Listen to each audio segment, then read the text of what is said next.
প্রখ্যাত টাইম ম্যাগাজিনের ২০২৫ সালের শীর্ষ ১০০ প্রভাবশালী ব্যক্তির তালিকায় স্থান পেয়েছেন বাংলাদেশের অন্তর্বর্তী সরকারের প্রধান উপদেষ্টা ও নোবেল শান্তি পুরস্কার বিজয়ী ডক্টর মোহাম্মদ ইউনূস। বুধবার ১৬ April the ১০০ most influential people ২০২৫ শীর্ষক তালিকা প্রকাশ করে টাইম ম্যাগাজিন।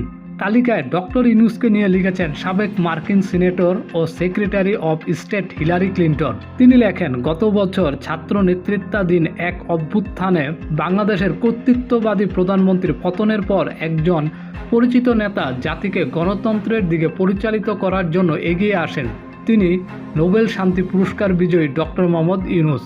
ইউনূস আবারও তার দেশের আহ্বানে সাড়া দিয়েছেন। তিনি বাংলাদেশকে নিপীড়নের ছায়া থেকে বের করে আনছেন, সেই সঙ্গে মানবাধিকার পুনরুদ্ধার করছেন, জবাবদিহিতা দাবি করছেন এবং একটি ন্যায়সঙ্গত ও মুক্ত সমাজের ভিত্তি স্থাপন করছেন।